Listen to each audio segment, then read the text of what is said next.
to get him to his double hundred. Like I said,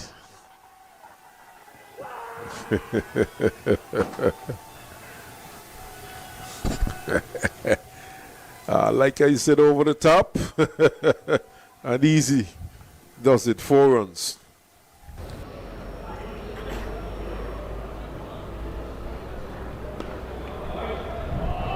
Drakes does it in style. His rich vein of form continues right here at Kensington Oval. Back-to-back hundreds for him.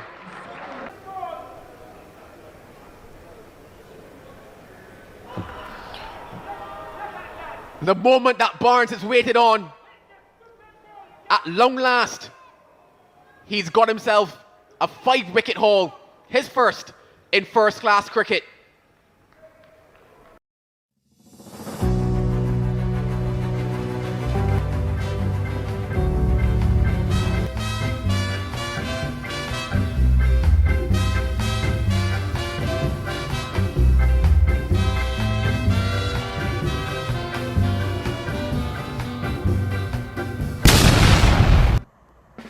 Welcome back, Gameyaaad family.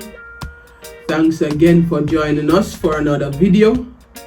I am truly, delighted that, you have continued to give your support to this channel as we, seek to grow to, 500 subscribers. Now, I will be sharing with you the roundups for the respective games in the third round of the West Indies Championship. And that's a 2025 edition of the West Indies Championship. And the purpose of this championship is basically to, to select players for the West Indies Test team. Now,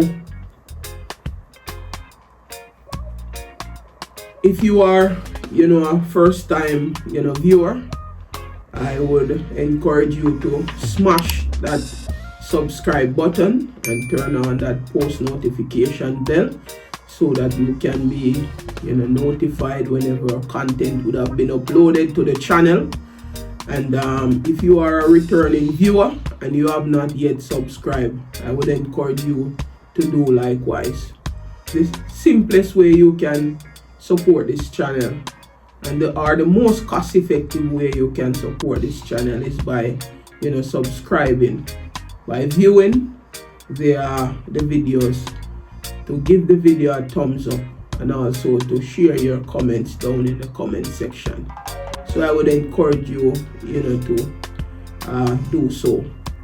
Now, I also would have created a playlist, and the playlist is called the West Indies Championship 2025. So if you, by any chance, you have, missed out on any of the day's roundup, you can go to that playlist.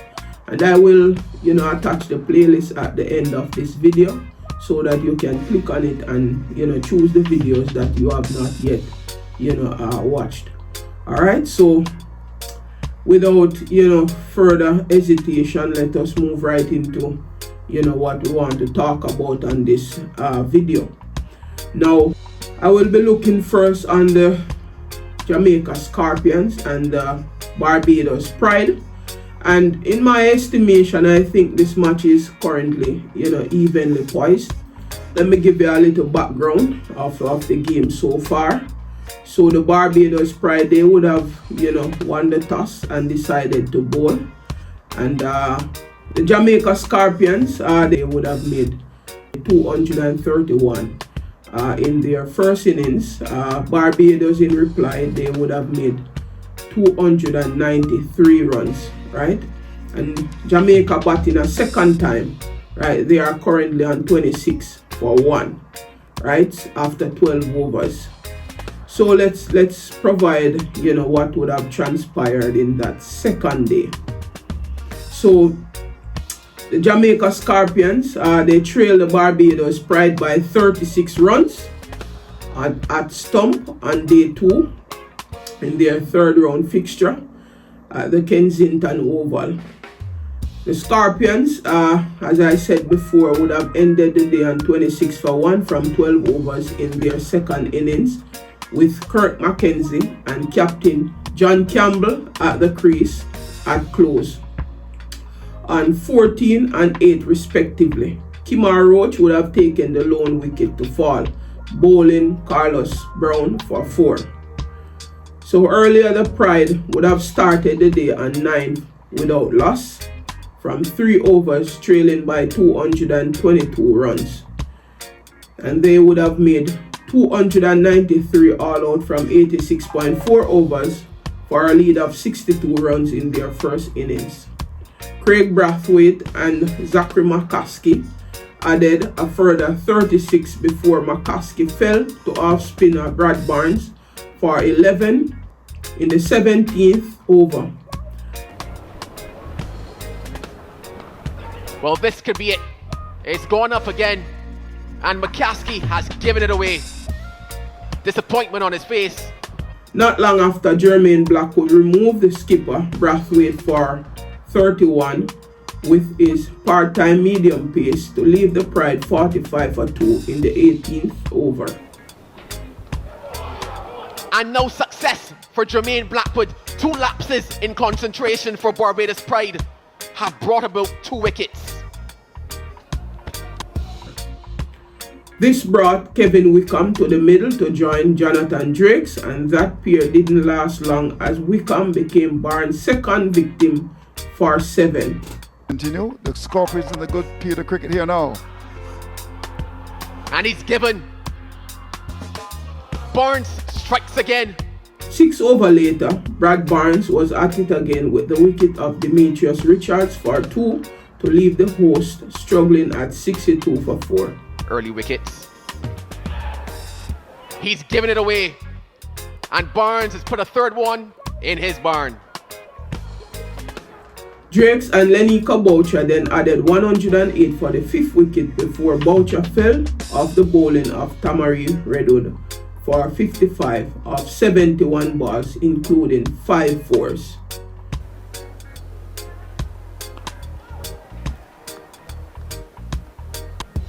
Success has come for the leg spinner at long last. Leniko Boucher gets this half century and must now walk back. I believe that partnership, I think, would have, put Barbados on a, in a better situation, because when Leniko Boucher came in, they were reeling at 62 for 4. And when Leniko Boucher came in, you could see his intent. He hit the first ball for 4, and that would have, the writing was on the wall that he would, come in and to put, the Jamaica bowlers under pressure. And that's what he did. And he continued to put pressure on the Jamaica Scorpions bowlers. And that would have, even brought, Jonathan Drake into the game as well, because he was not scoring very fluently prior to Leniko Boucher coming to the wicket. And I think that was a pivotal partnership for Barbados. Matthew Ford then joined Drakes, and the pair continued the Pride's fight back with a 58-run 6-wicket stand before Ford became Barnes' 4th wicket, going leg before wicket for 26 runs in the 68th over.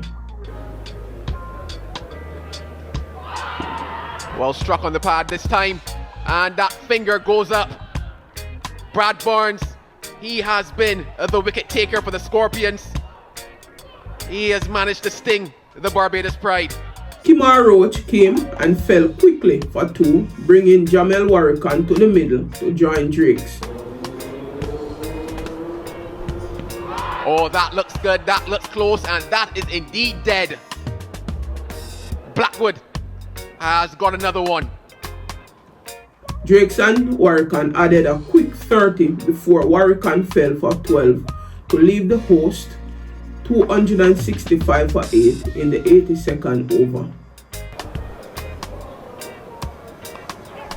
Well, Edge found the first delivery of the new ball brings about the first wicket for Marquino Mindley. Yeah, another very good catch. Barnes completed his 5-4 with the wicket of Drakes in the 83rd over for an excellent 108 of 202 deliveries, including 9 fours.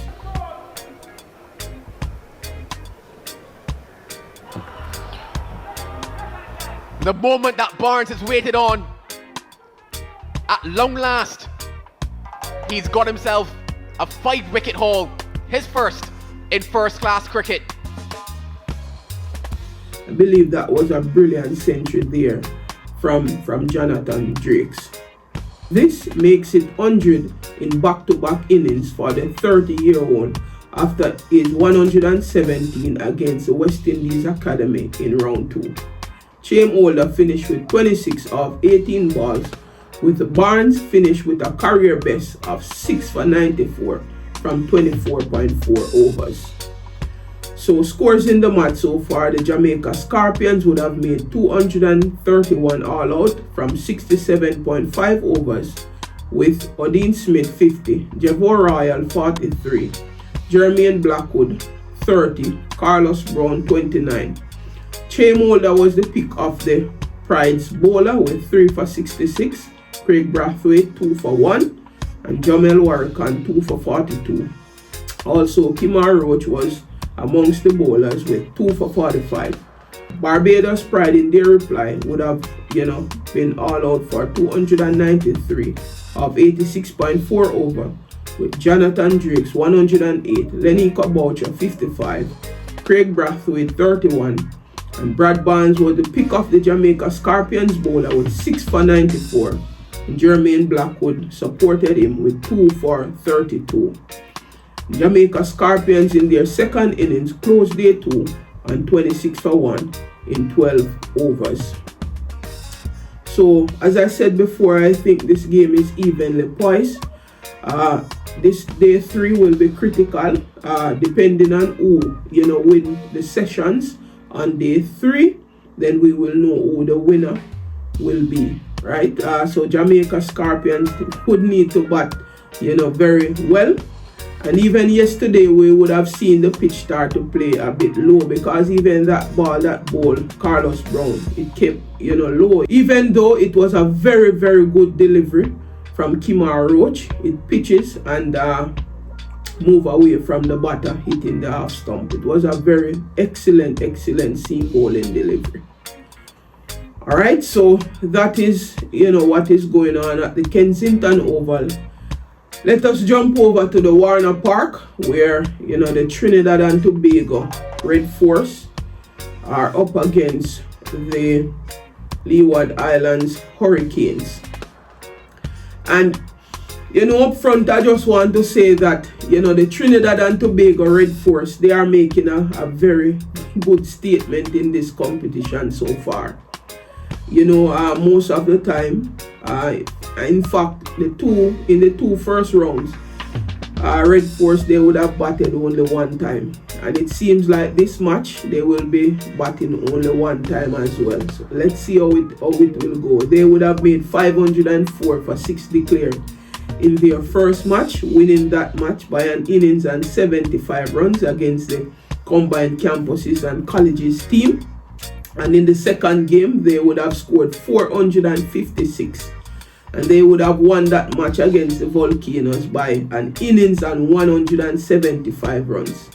Right? And this match, they are playing against the Hurricanes. They would have scored 529 for 5 declared. So Trinidad and Tobago Red Force, they are making a big statement in this competition so far. So let us see if they will only bat one innings for this match as well.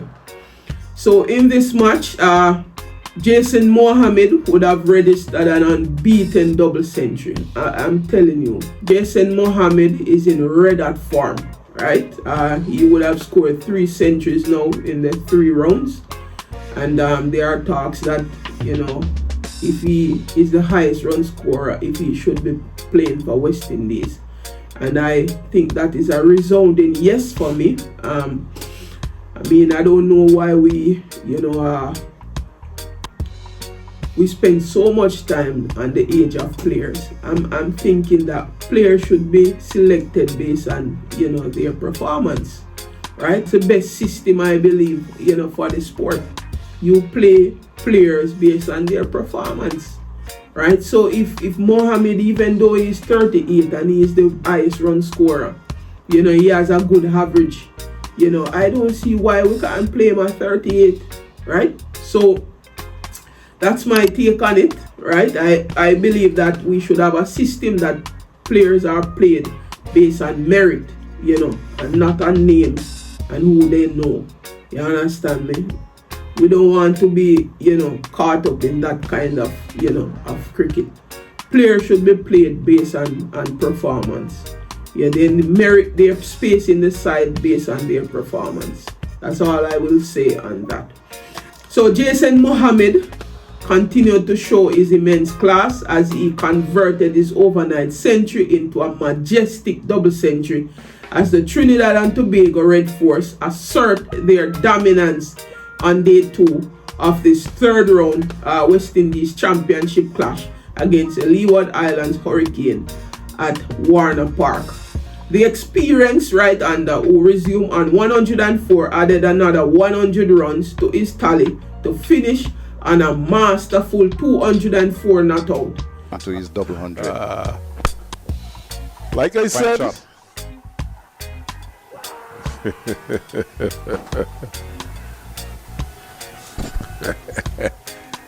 like I said, over the top and easy. Does it 4 runs. Captain Joshua Da Silva also converted his overnight 120 into 152 as the pair laid the perfect platform for the Red Force, imposing 529 for 5 declare. And I mean, I'm really happy for Joshua Da Silva as well. There are so much noise around his space in the West Indies lineup, you know, so it's good to see him, you know, I mean, performing at this level, right? Because a lot of talks that Imlak, you know, may take away his position from the West Indies lineup, you know, so it's good to see that, you know, he is making some runs. All right, in response, the Hurricane reached 45 without loss before stumps with Mikhail Lowe on 23 and Kadeem Henry on 17. The home side trailed by 484 runs heading into day 3.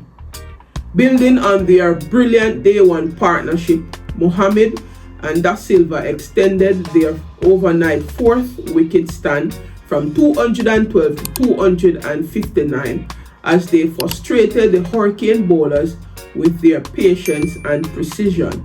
However, their marathon stand was finally broken by Rakeem Cornwall. The pick of the bowlers trapped Da Silva in front to claim his 3rd wicket. Da Silva in the regional competition coming here to Warner Park. Cornwall is taking the part. A lot of appeals given out. Da Silva composed knock of 152 came off 214 balls and included 12 fours and a 6. A true captain innings that ensured the Red Force stay in the driver's seat. Despite losing his partner, Mohammed pressed on with unwavering determination. The 38-year-old in sublime form after scores of 103 and 176 in his first 2 outings in this season showed his class once again.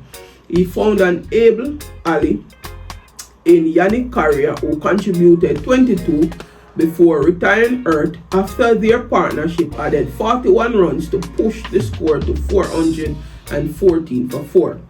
Joshua James then added a fireworks with a brisk 31 from 30 deliveries, including 2 fours and 2 sixes in a quick 53-run stand with Mohammed before he miscued a Hayden Jr. Delivery and was caught. Delivery is played down towards mid-wicket and the catch is taken this time.